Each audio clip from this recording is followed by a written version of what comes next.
Namaste. Today, as you see me as a package of success, when my bio says that I have cleared all the top prestigious exams and interviews of India.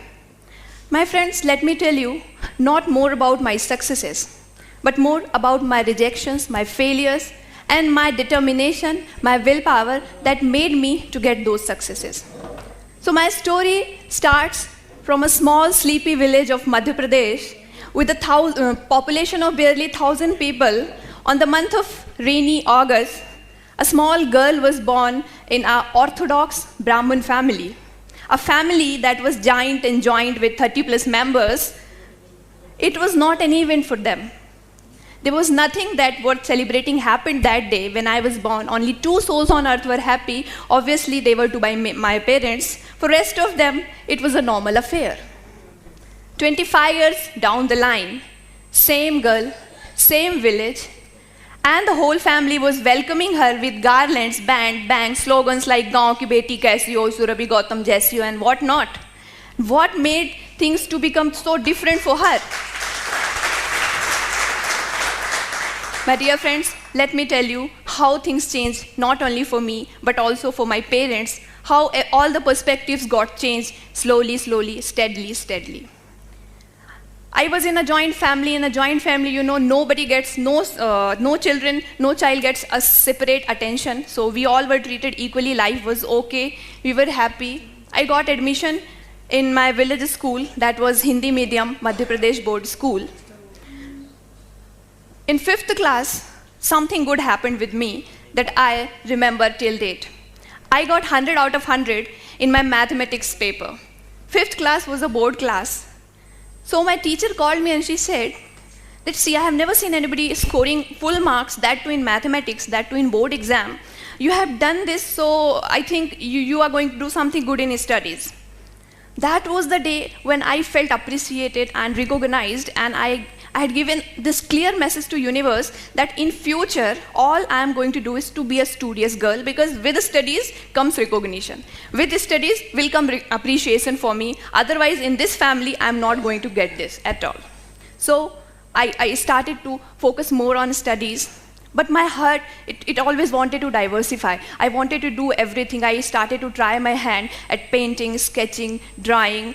I started to do embroidery also. I was busy with my village priest in all the pujas and all the Ramayana ayojans and everything. And I was not noticing the pain that was creeping in my body. I started to feel the pain in my joints and my elbow and every joint of my body. And after some time, I was bedridden. My parents took this decision with their meager resources to take me there. We went there at a place called Jabalpur. And doctor said that your daughter has this rheumatic fever. What happens in this disease is there are viruses always present in air. Now and then they attack the body of children and they create pain. And when it becomes serious, what happens? They attack your heart and they disturb the semilunar valve. And in some cases, it leads to death also. It was a shock for them. But then they asked that what can be the possible treatment. As a treatment, doctor suggested that she should be given the dose of antibiotic, and that antibiotic was penicillin. There is some problem with penicillin. What happens, as soon as it enters the body, it gets solidifies when it comes in contact with air. So it was again a problem because I had to be injected with penicillin in every 15 days, and not every MBBS doctor was ready to do this, because it can also lead to death in some cases. So in village, in every 15 days, it was also difficult to get a skilled doctor to inject me with the confidence that I will not die. Well, life was going okay.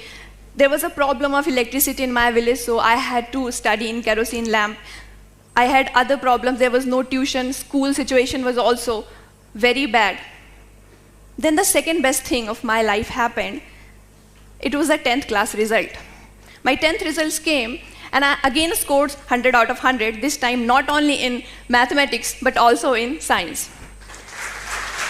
And my percentage were good enough to place me in the state merit list.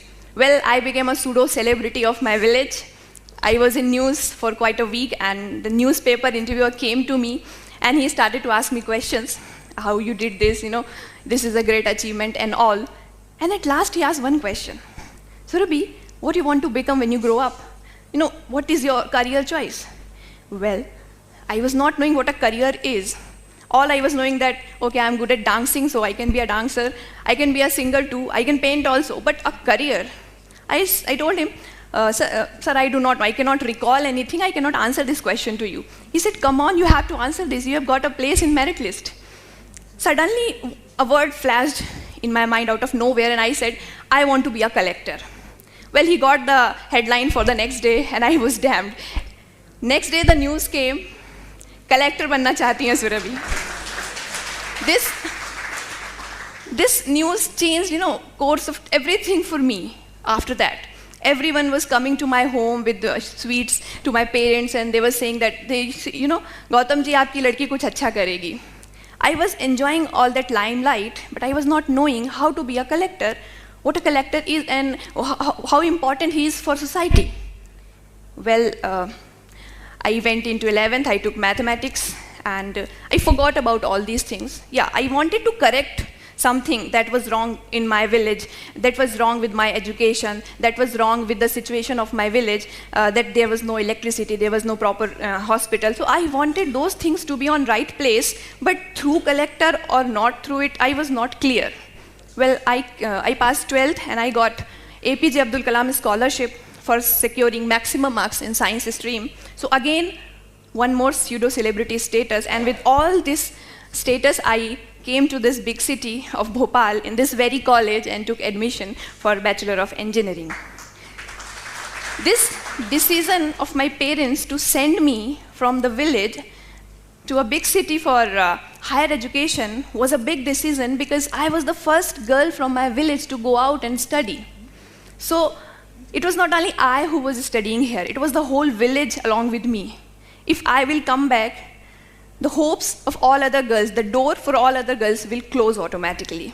So I had to perform here anyhow.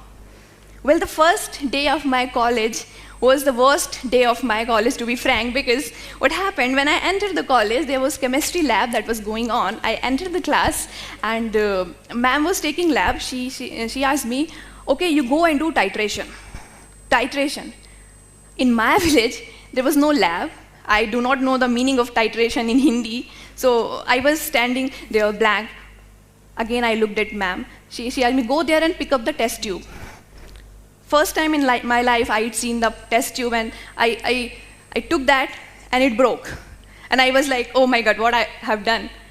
Anyhow, I was hiding behind something so that ma'am should not notice me, and I passed 1 hour. Then the next class, engineering physics. Introductions were going on, and everyone was standing and fluently answering, giving their introduction in English, and I was freezing in my seat that when my turn will come, what am I supposed to do? What will I say? I do not know English at all. I am from a Hindi medium school. How will I introduce myself? I was just stealing words from everyone's introduction, and anyhow, I jotted down the words and gave my introduction. And I thought, okay, this has passed. But the sir was not patient enough. He asked me one more question. He asked me, okay, tell me the definition of potential. Okay, the basic question of physics. I have got APJ Abdul Kalam scholarship for scoring maximum marks in physics, PCM. But I had to answer this in English. And I cannot frame a sentence, a single sentence in English. So I just stood there and I kept mum. The teacher came to me and he said, have you really completed your 12th? Have you really passed it? You cannot answer this very basic question of physics. Only I knew how much I love physics. I'm not answering this not because I do not know physics. It is because I do not know English. But this all was going on in my mind only. I was not able to speak anything. Well, I came back to my room and I wept.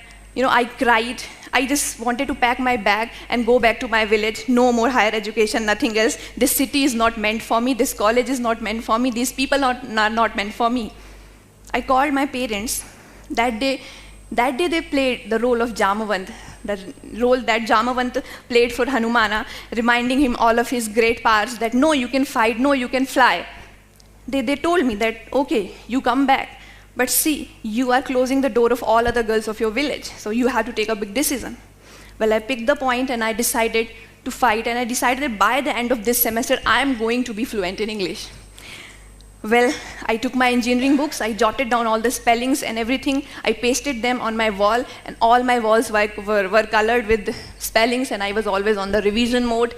And it went deep inside my subconscious mind that, my dreams also were in English after that.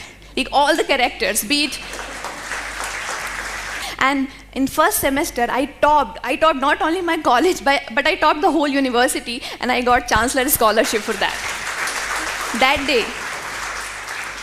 day I had this belief that if you really want to achieve something, anyhow, you do not have any means, because when I wanted to improve my English, I was not able to take coaching, and I was not having any English medium friend, so I was totally unarmed. But I do not know how the universe conspired, and I finally was able to give a TED talk even in this platform. Well, the college passed, and I completed my college when I was 20 and half, so you need 21 years as minimum age for UPSC exam. So meanwhile, I wrote GATE exam, ISRO exam, BARC exam, SAIL exam, MPPSC exam, and after 6 months, I wrote IES exam. And my dear friends, I qualified all of them. When the first call letter that I got, that was from Bhabha Atomic Research Center, Department of Atomic Energy, Mumbai. So I was very excited. Okay, I'm going to give this highly, touted as one of the most toughest interview of India. So I was about to appear in that interview. I consulted some of my seniors about how it can be, how should I prepare for it. All I got was negative feedback. See, Surabhi, in whole of our life, we have never seen anybody qualifying that interview. Okay, you want to go to Mumbai for fun, then go, but don't have this expectation that you're going to do anything there. Well, all this negativity, I appeared in interview, and I was the first scientist to whom I was knowing is a scientist in my life. So I qualified that interview, and I shifted to Mumbai, and I became a nuclear scientist.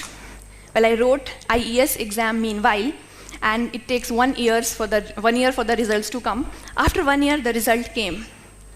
And I was AIR 1, not from any IIT, not from any NIT, I was from UIT, and I topped the exam.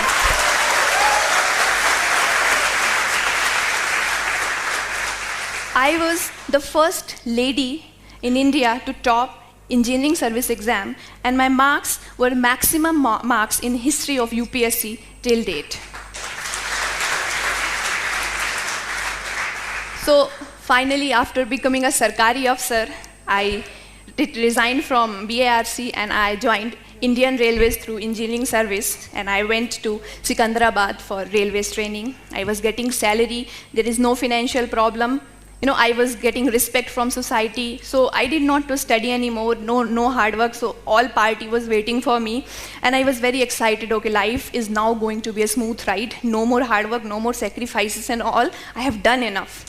Well, I joined railways, and I was thinking to enjoy. I was trying hard to enjoy and be happy, but I was not happy. And I was not knowing what is wrong with all these things. So I called my mother, and I asked her, why is it happening with me? Why I'm not enjoying all this? She said, do you remember your 10th class interview? Have you ever read that piece of paper again, that you said you want to be something or you want to do something for your village and all those things? Was this struggle was only for a Sarkari job or a good salary, or was something for something else also? Well, I really recalled, and I read this interview again, and I don't know how many times in my life I've read it, and I decided to prepare for civil service examination. Well, this examination, I want to say, is one of the toughest exam in not only India but of world.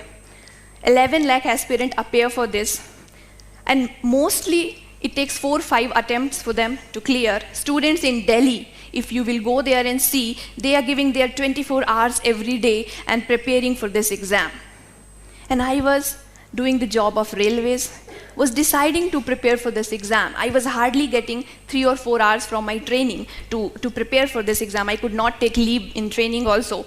So the decision was going to be very tough decision for me. But with all those things, I decided to go ahead, and I started my preparation. I was mostly on train roaming for railway training, so I bought a tab and I downloaded all the things. So I started reading online. I read in mobile. I read in my tab, and I was mostly on stealing mode. I was stealing minutes from hours. And sometime I felt frustrated. I felt like giving up. Again, I called my mom. She was a continuous mentor for me. So I called her. I said, see, even after becoming a Sarkari Afsar, I have to do again all these things. Life is so miserable for me. I was never enjoying when I was a child, and today also when I'm an officer, I'm not enjoying. I'm only doing studies, and I don't know where it is going to lead. Am I going to qualify it or not? I'm not sure, but still I'm again studying all the time. She said me one thing. See, you are 23. When I was 23, I had 3 childs. The youngest of them was 10-month old. I had a family of 30 plus members to whom I had to cook meal. Then I had a job 10 kilometers away from our village to another village. So I had to go do that also. And then I had allergic skin. So for that I had to visit doctor and I have to cover my body all the time. So I had all these problems, but I never complained. You, on the other hand, do not have any social responsibility, familial responsibility. All you have is your dream. All you want is to prove for yourself, because for others you have already proved. Now this is your task, you have to do, and you are saying life is difficult at you. You need to change your lenses, beta. That day, I stopped complaining mostly, at least with her, and I was totally on a mission mode. All my scarcities, I converted them into my luxuries. The more I struggled, more strong I became, and finally, I got All India rank 50 in this coveted exam, Civil Services Examination 2016. To summarize, at last, I believed in these words. These words truly tell my story, and I also want to convey these words to you also. There is no substitute of hard work, and there is no shortcut to success. And my own 4 lines that I wrote, I want to say, जो नहीं मिला है उसका गम जो करती, जो नहीं मिला है उसका गम जो करती, हासिल मौकों में फिर यूं नहीं संवरती। किस्मत से लड़कर पाना भी तो जिद है, किस्मत से लड़कर पाना भी तो जिद है, ये बातें मुझ में फिर यूं नहीं उभरती। मुझको भी गम होता था ना मिलने का, लेकिन खुद से ही वादा था चलने का। मुझको भी गम होता था ना मिलने का, लेकिन खुद से ही वादा था चलने का। कदमों ने जितना नापा उतना कम है, कदमों ने जितना नापा उतना कम है, यही रहस्य है मंजिल से मिलने का, यही रहस्य है मंजिल से मिलने का। Thanks for being